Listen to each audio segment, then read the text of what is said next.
Okay, here's a bonus video. I am rarely allowed in the car twice in one day. Unfortunately, I had to go on a second errand, and it's gotten a little bit warm out here. It's like 85 degrees right now. But as you can see, my quarantine haircut, to each his own, really. To me, it's less that I have to do with the hair more than anything else. And as an added bonus, I think it drives my wife a little bit crazy that I leave it like this. And I don't know if it's the hair specifically. I mean, 'cause I can do so many amazing things with it, as you can tell.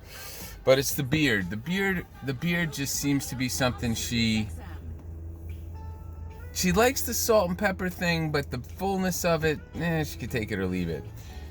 Long story short, we have to go on a second little road trip today, which is just down the street. It's not far away. Oh, and in case you're wondering, there's the scar on my neck from my neck surgery.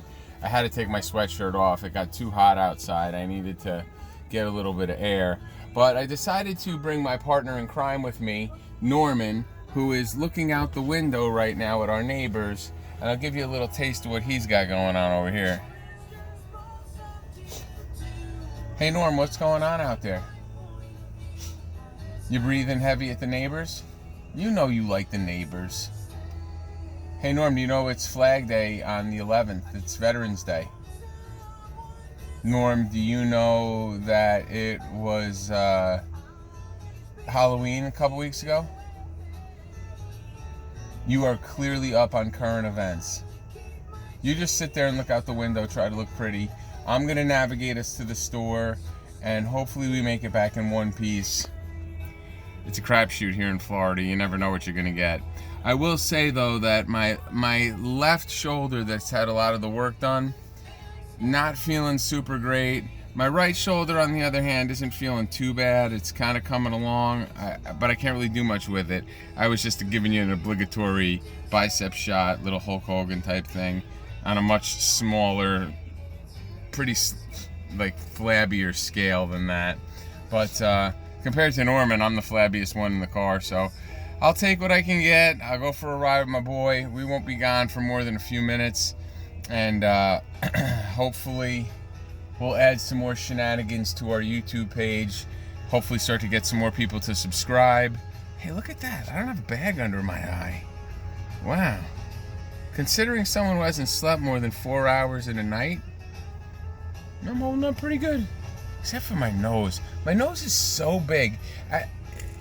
You know what? That is a whole topic for a whole other day. I'm gonna have to start growing my hair long enough so that it could cover my nose. I don't know if I'm not quite there yet. Oh, I got a flock of seagulls thing going on. Yeah. Oh yeah, there's so much we could do here. Hey Norman, you comfortable now?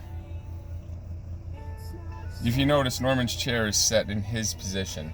Reclined back, raised up as high as possible so he could look out the window, and generally shed throughout the beautiful brown leather interior of the Volvo XC90, which is my old man car. I'm gladly driving an old man car. If you don't have an old man car, whether it's a Clark W. Griswold family truckster, or a Winnebago, or a Volvo XC90, I highly suggest you get one.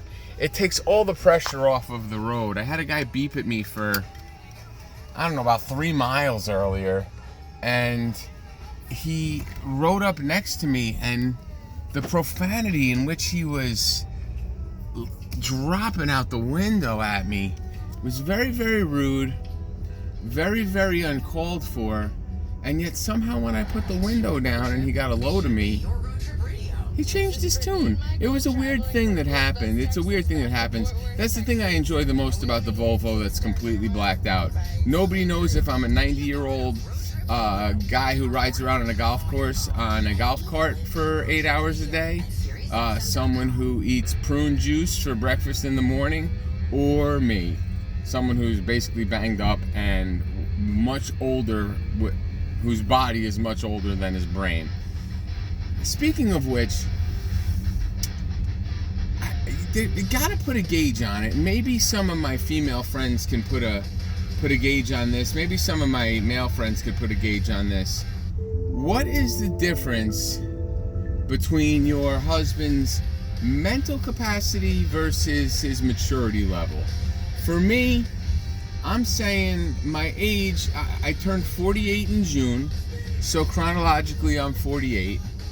If I had to put a maturity level on it, it would depend on the situation.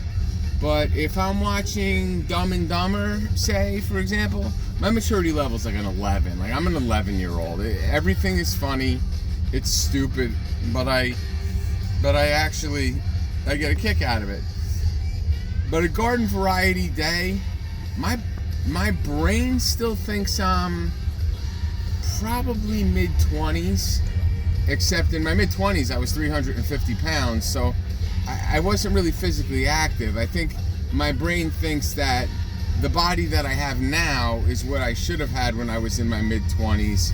And to be completely honest with you, if I had this body in my mid-20s, I probably wouldn't be here making videos for a blog or hanging out with Norman. I might not have made it.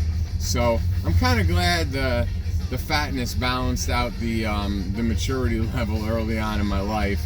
But off to the store, shouldn't be long. We will catch up with y'all in a little while. Shout out to my boy Bobby Gadaleta, who lives in Atlanta, who is, I don't know, he's one of my oldest friends. We lived in Woodridge a block apart. He lived on 4th Street, I lived on 5th Street, and he moved to Georgia probably about 2 or 3 years after I moved to Georgia. We lived no more than 8 miles from one another, and we saw each other one time. So, for the lack of face-to-face, interaction, I figured, we talked a little bit online lately. He tends to lay low. He's a smart guy. He runs one of these fancy insurance companies, and he has to be politically correct for the most part.